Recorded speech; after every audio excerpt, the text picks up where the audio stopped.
Salam sejahtera untuk kita semuanya. Perkenalkan, kami dari kelompok 1 mata kuliah Sistem Informasi Manajemen, mahasiswa Universitas Islam Negeri Sumatera Utara Medan, Fakultas Ilmu Tarbiyah dan Keguruan, jurusan Manajemen Pendidikan Islam. Adapun pada kali ini kami ingin mempresentasikan hasil diskusi kami, yaitu diskusi kelompok 1. Adapun dosen pengampu kami Pak Ikhwan L. Kamal Pakpan M. Rom. Adapun anggota kelompok saya, yang pertama saya sendiri Suci Rahmaida Sihombing, yang kedua Wahyu Ningsih, yang ketiga Adinda Agustina, yang keempat Nanda Putripa, yang kelima Mutiara Hasni, dan yang terakhir Yuda Mulia Ramadan Sitepu. Untuk itu, marilah sama-sama kita memulai diskusi pada presentasi kali ini dengan menggunakan video daripada pembahasan kami. Untuk teman-teman sekalian, jangan lupa ditonton sampai habis ya. Oke, terima kasih. Masuklah kita kepada pembahasan pertama oleh pemateri pertama. Saya Wahyu Ningsih akan menjelaskan materi bagian A, yaitu pengertian sistem informasi pemasaran.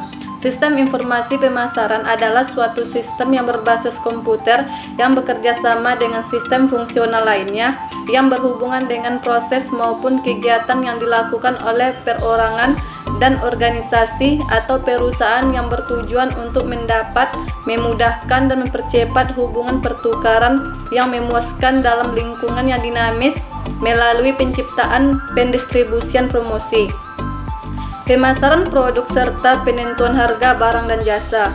Dapat penulis simpulkan bahwa sistem informasi pemasaran yaitu aturan yang saling berkaitan dengan proses yang dilakukan oleh perusahaan dalam kegiatan perniagaan untuk mencapai target komersial yang telah ditetapkan. Selanjutnya kepada pemateri kedua, saya persilahkan. Perkenalkan, nama saya Nanda Putri Wapipa dengan NIM 0307192086. Di sini saya akan menyampaikan tentang sistem informasi fungsional. Nah, sistem-sistem informasi dapat diterapkan secara internal dan eksternal di dalam perusahaan. Secara eksternal, sistem informasi yang ada dikeluarkan untuk menjangkau pelanggan. Secara internal, sistem informasi dapat diterapkan di dalam fungsi-fungsi organisasi dan tingkatan-tingkatan organisasi.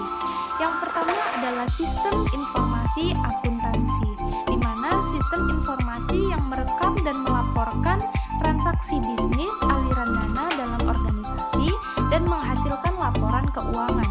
Yang kedua ada sistem informasi pemasaran, adalah sistem informasi yang mendukung perencanaan, kontrol, dan pemrosesan transaksi yang dibutuhkan untuk menyelesaikan aktivitas pemasaran seperti manajemen penjualan produk. Nah, yang ketiga ada sistem informasi produksi, di mana sistem informasi ini mendukung perencanaan, kontrol, serta penyelesaian manufaktur hasil produksi penjualan. Yang keempat ada sistem informasi sumber daya manusia, di mana sistem informasi ini mendukung aktivitas informasi seperti perekrutan, seleksi dan penerimaan, penempatan dan penilaian, performa, serta pelatihan dan pengembangan. Yang kelima ada sistem informasi keuangan, di mana sistem informasi ini mendukung manajemen keuangan dan mengatur bisnis secara alokasi dan kontrol terhadap sumber daya. Sedangkan di dalam perusahaan atau organisasi itu sendiri juga memiliki sejumlah area fungsional bisnis di dalam perusahaan. Contohnya seperti yang pertama ada penjualan dan pemasaran. Di dalam perusahaan ditugaskan sebagai penjualan dan pemasaran produk atau jasa yang dihasilkan oleh perusahaan. Yang kedua, area fungsional manufaktur. Di dalam perusahaan tugasnya adalah menghasilkan produk. Yang ketiga, ada area fungsional keuangan. Tugasnya adalah mengelola aset-aset perusahaan. Yang keempat, ada area fungsional akuntansi, di mana tugasnya di dalam perusahaan adalah memelihara rekaman-rekaman transaksi keuangan di dalam perusahaan. Selanjutnya kepada pemateri ketiga, saya persilahkan. Baik, saya Adinda Agustina dengan NIM 0307192048. Saya akan melanjutkan penjelasan mengenai evolusi konsep sistem informasi pemasaran. Jadi pada tahun 1966, Profesor Philip Kotler dari Northwestern University menggunakan istilah pusat syaraf pemasaran atau yang dikenal dengan istilah marketing nerve center. Jadi ia mengidentifikasikan 3 jenis informasi pemasaran. Yang pertama, intelijen pemasaran atau marketing intelligence, yaitu informasi yang mengalir ke perusahaan dari lingkungan. Yang kedua, informasi pemasaran intern atau internal marketing information, yaitu informasi yang dikumpulkan dalam perusahaan. Yang ketiga, komunikasi pemasaran atau marketing communication, informasi yang mengalir keluar lingkungan. Selanjutnya, pemateri keempat. Nama saya Mutiara Hasni, NIM 0307192031, akan melanjutkan bagian D, yaitu model sistem informasi pemasaran. Yang pertama adalah subsistem pemrosesan data. Para manajer menggunakan penelitian pemasaran berguna untuk mengumpulkan berbagai informasi, dan informasi yang digunakan terbagi menjadi 2, yaitu data primer. Data primer merupakan data yang dikumpulkan oleh perusahaan, sedangkan data sekunder merupakan data yang telah dikumpulkan oleh orang lain. Yang kedua adalah subsistem intelijensi pemasaran. Pemasaran memiliki tanggung jawab utama pada pelanggan dan pada pesaing.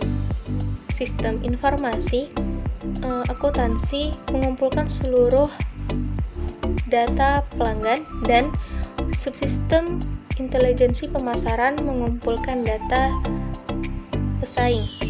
Intelijensi pemasaran merupakan suatu kegiatan yang etis untuk mendapatkan suatu informasi tentang data pesaing. Yang ketiga ialah sebuah subsistem produk. Produk merupakan suatu unsur utama di dalam marketing mix, dan perusahaan pun berhak untuk memutuskan menyediakan produk dan memenuhi kebutuhan pasar tertentu.